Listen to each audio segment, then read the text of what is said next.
Hi everyone, hola, I'm Diana, a Gilman Benjamin alumni, and welcome to my presentation. Today I'll be sharing with you my journey through my virtual study abroad program, the experience I applying, getting accepted, my process, and what I learned from my experience. If you're interested in knowing how a virtual study abroad program works and the process, then this is a place for you. If not, and you just want to learn, then thank you for coming. My journey started about 2 years ago, right before COVID happened. I finally took the initiative to just reach out and attend the workshops at Mesa College for study abroad. I always thought that I would never have the opportunity to study abroad or travel, not because I wasn't offered those opportunities, but more for the financial reasons. Fortunately, the program director for the study abroad program was one of my former Spanish professors, Professora Dora, and she was able to help guide me in the right direction. At the time, I was also a work study student in the international language department, so I was working closely with her. She's also part of the Gilman Foundation, so I was able to get so much insight from her and support through it all. I wasn't intimidated on applying just a bit. I still have the type of mindset where these type of things don't happen for me. I won't receive the scholarship. It's a lot of work for something that I might not even get. But after having those discussions or multiple discussions with my professor, I, was like, well, why not give it a shot? In the end, I could receive the award and study abroad. Kind of like a dream come true. At the time, while I was working as a work study student, in the language department, I was also searching up information for students about study abroad. So in the end, I was also, helping myself and seeing what I could do. And as a student, I can relate to other students at school and, kind of knowing the type of questions they would have and gearing my work towards that. So you can see here on the screen, this is the website for the Gilman Scholarship. The Gilman Scholarship is a very competitive scholarship that enables students with financial needs to study or intern abroad. I met the eligibility, which requires you to be a citizen or national of the United States, an undergraduate student in good standing at an accredited institution of higher education in the US. You do have to be a federal Pell Grant recipient during the time of the application, or provide proof that you will be receiving a Pell Grant during the term of your program or internship. In the process of applying to or accepted to, you have to be in a study abroad or internship program, and also applying for a program in a country or area included in the list that the Gilman provides. The application is a bit time consuming, but it's definitely worth it in the end. I had a lot of support from my family and friends and professors at my school. And I'll go through some of the couple of steps in completing the application. So here, step one, submitting the application by your deadline, submit your transcripts and your 2 essays, your statement of purpose and community impact essay. Step 2 is to get your advisors to certify application. You need your study abroad advisor and your financial aid advisor. If you do not know who those advisors are, you can always contact the departments and ask, or as stated here, if it's not listed within your application, you can reach out to an advisory institution or to a Gilman advisor within the portal, and they will be able to help you out. They're very good with replying on time, or like right here, between 1 and 2 business days. You can always reach out again if you haven't heard back. As for your essays, which you could find under the applicants tab right here. The first essay is your statement of purpose essay, and your second is your follow-on service project proposal. That roughly together is about 10,000 characters in total. Your statement essay will be about your program, why that specific program, why that specific host country, how it would impact your future academic and professional goals, and examples of knowledge, skills, and experiences you will draw on to meet the challenges of studying abroad.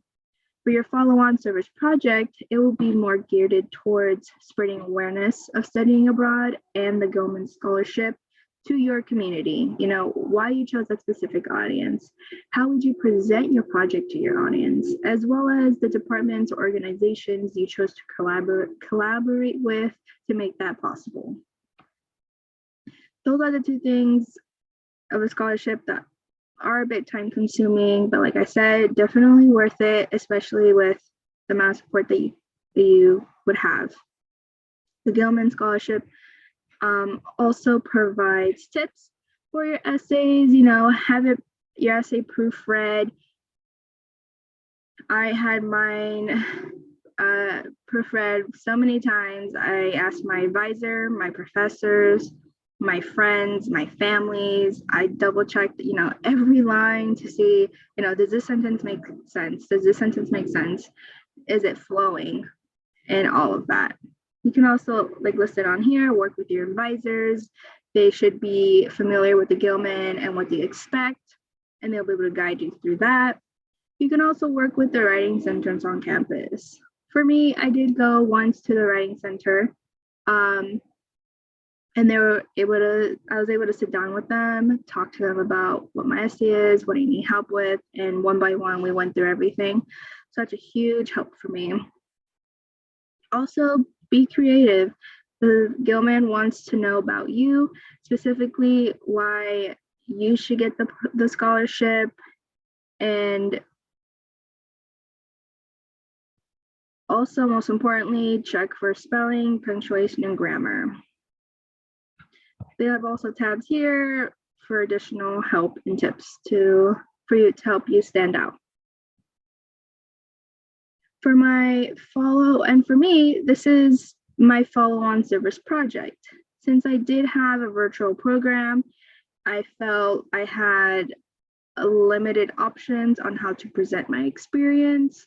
Originally, I wanted to go to my former high school and speak to junior and senior students, those who are in the process of applying to college and those who have already applied. I remember being in high school and again, not even, having the topic of studying abroad and having all these experiences and thinking that will never be me. I won't have time. I don't have the money. And thinking that I didn't have those opportunities.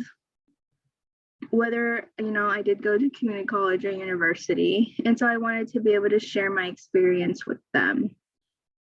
Due to COVID and the program being canceled, I had to switch a little bit for my presentation, but I still did have a great experience interacting and learning from my professor and my classmate in the program.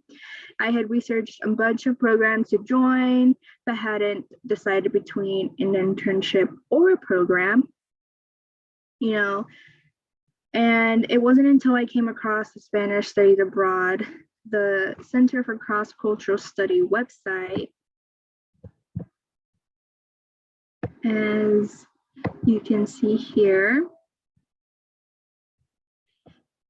For me, this would have been 2021, but since it's updated, it shows 2022.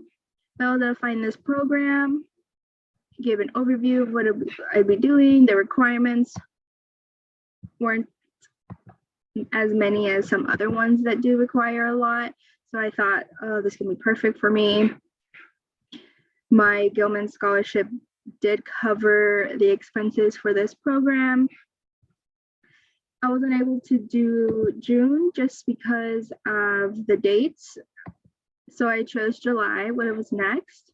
And I saw that the first one was Spanish for Health Professions, intermediate level. I thought that was perfect for me and beneficial since I would be involved in the medical field as a PTA. The class, did feel like a regular online class simply because it was online. The same way some of our college classes are online.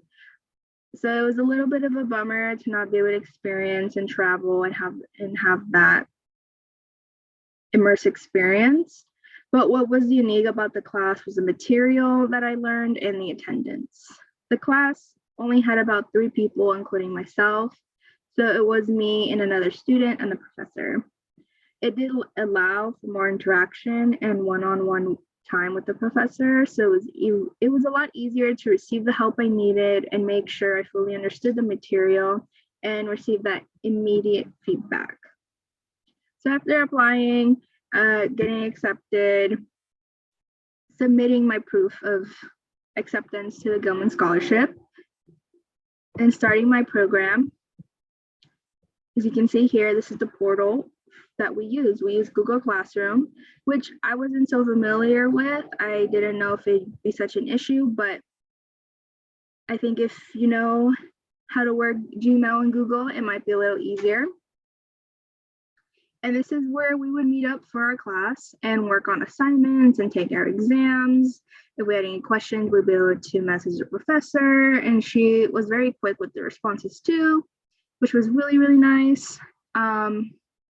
Like I said in the beginning, it was a little bit shocking to find out it was only me and another student, but then again, it was really nice. I thought that there would at least be 10 students, and I'm sure that with other programs there might have been, but for mine specifically, there was only 2.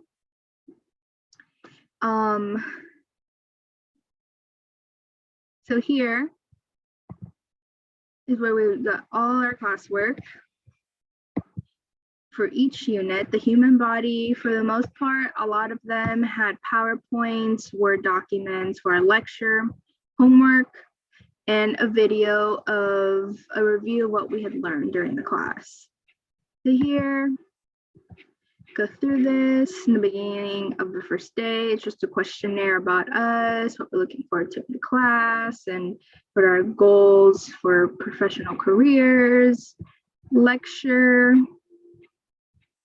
Here, just vocabulary of the human body, vocab terms, grammar, dialogue, so we can practice our communication and speaking skills, more grammar, fill in the blank with the correct verb and conjugating it correctly, and oftentimes a video in the end, and just us discussing it afterwards. Homework kind of doesn't look as different than what the Word document looked like, but word bank, fill in the correct words, practice our dialogue and speaking skills.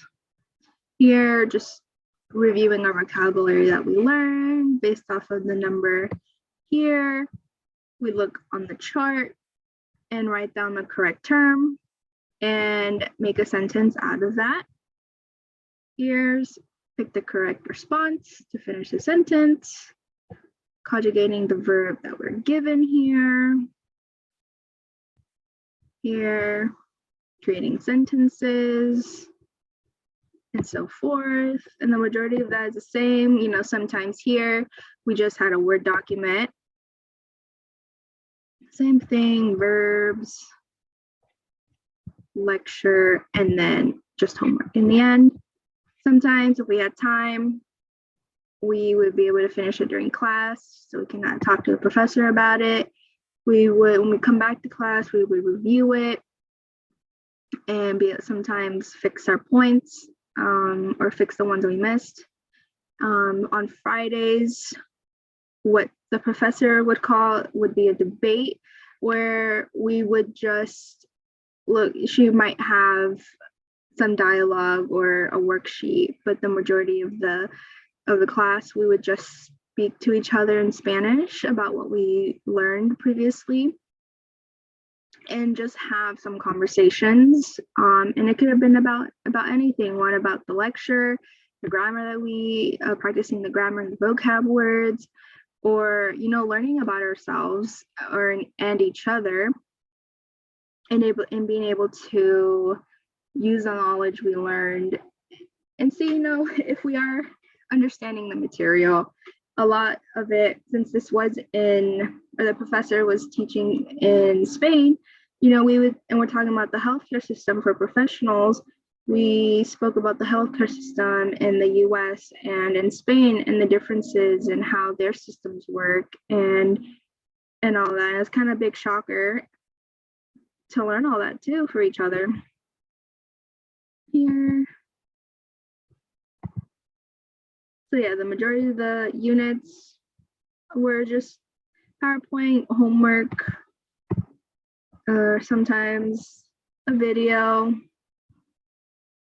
Let's see. For the majority, that's how our classes would look like. And then here, just a review afterwards. Sometimes we would also have, I'm trying to find it, we would have quizzes. Just a little review before our exams. Here, it looks no different than our homework or the Word docs that we would practice on.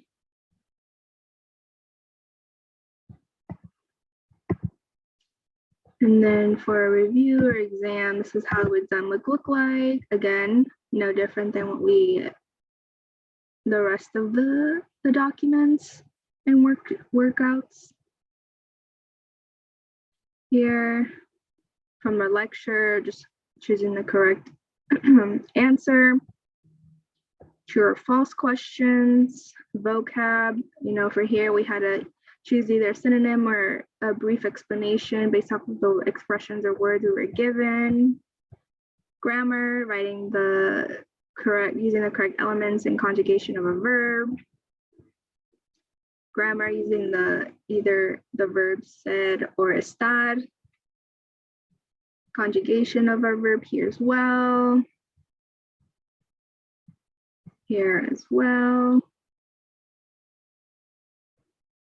Based off of everything we've learned, sentences, word banks. Here we had to write a dialogue and so forth. It was only for the summer, a couple weeks.